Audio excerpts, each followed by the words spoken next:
This week, a couple of Fox News hosts found themselves in the media glare. First, the watchdog website Media Matters dug up some 10-year-old commentary from Tucker Carlson, where he denigrates women.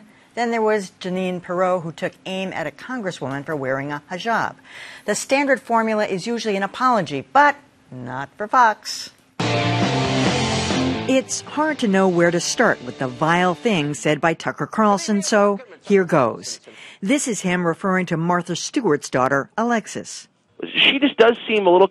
And here he is talking about one-time Supreme Court nominee Elena Kagan. I don't like her. I feel sorry for unattractive women. But there is so much more. One of the channel's primetime hosts using a homophobic slur, also calling the people of Iraq, and I quote here, semi-literate primitive monkeys, for whom he had, quote, zero sympathy because they, quote, don't use toilet paper or forks. Angelo Curasone of the left-leaning Media Matters website says Carlson's comments dating from 2008 have gone unnoticed till now. What struck me about a lot of these clips was not just the fact that they're so consistent with the things that he says now, but the comfort in which he says it. And what struck a lot of people is the fact that both Carlson and Fox are wholly unapologetic. Fox News is behind us. They sometimes double down. The Washington Post's Paul Farhi says the non-apology is a classic Fox tactic. He invited people who didn't like what he had to say to tune into his show, so he's trying to turn a disadvantage into a kind of advantage. So let me get this straight. But Fox took a slightly different tack when it came to comments from Jeanine Pirro, who questioned whether a congresswoman's hijab reflected America's values. Is her adherence to this Islamic doctrine indicative of her adherence to Sharia law, which in itself is antithetical to the United States Constitution? For that, Fox issued a statement saying, "We strongly condemn the comments," but took it no further. Notably, they did not apologize, and controversy can be very good. It can create a kind of car wreck phenomenon. And if that turns you on, be sure to tune in, Carlson and Pirro.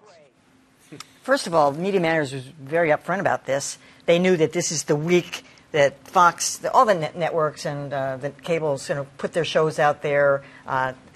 Fox actually put Shep Smith out there as their chief spokesperson, and it's the week where they try to draw in advertisers. So they did this intentionally. Yeah. They dug up this old stuff and put it out this week. But Dan, you and I were talking earlier this week, and you wrote an excellent piece about Tucker Carlson. Looking at him from many years ago, almost 20 years ago to now, and you and I both felt that he had morphed, he had changed into this kind of wackadoo.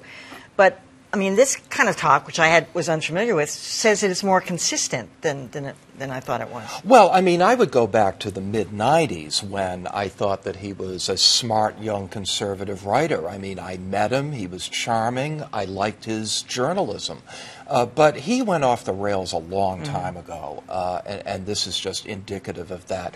Why would a successful conservative journalist spend an hour a week on the phone with a radio show hosted by Bubba the Love Sponge in the first place? Well, he wasn't that successful back then. No, but he was doing okay. Yeah. It just didn't make any sense. And but I mean, I think that the answer to the question is that he was able to fully indulge in his id in a way that he can't even on Fox News today. I think that it's interesting that he made these comments in 2008. In 2009, he spoke at CPAC telling people that conservatives needed to be fact-based, they needed to avoid outrage, they needed to avoid clickbait.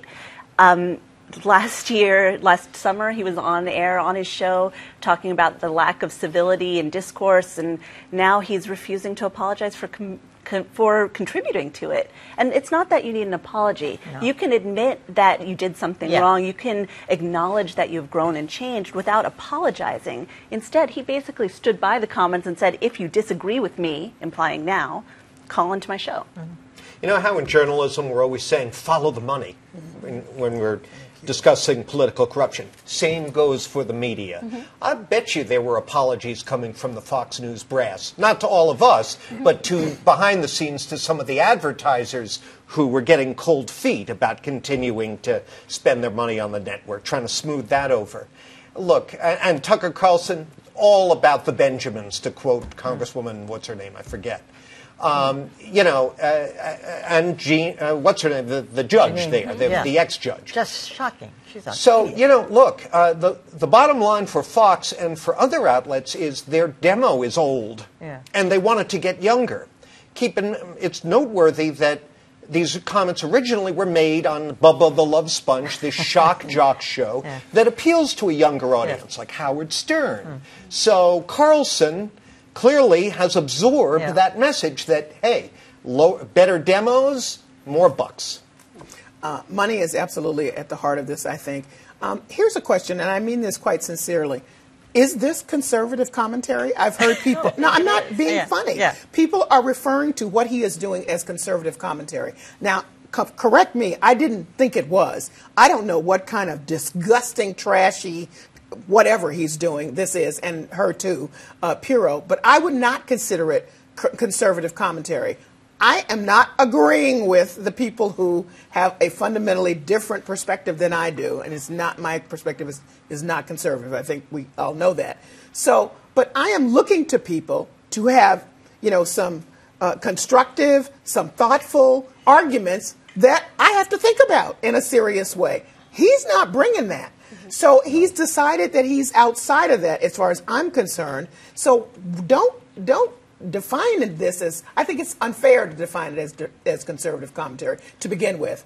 And then I don't know what he is, and for all the people he's saying, turn on and see what I'm talking about, I say the opposite. Just turn it off. It's not even to be listened to anymore. He's not making any sense. And by the way, you couldn't put the worst stuff that he said about those children and you know, having sex with these guys. Yeah, statutory rape there's nothing wrong with it. He makes Leaving Neverland look like, you know, a soap opera. You know, I mean, it's really if that 12-year-old I mean, it's just agrees to sex. It's not rape. So I'm just saying that I just want the people who can define, because it's not for me to, people who consider themselves conservatives to tell me whether they consider this to be conservative commentary. The most prominent, powerful conservative in America right now is the President of the United States, Donald J. Trump. Well, some people don't think he's conservative. And what he's spewing is very similar to what Carlson is spewing. So that's where that's... But you're right. It may not necessarily be...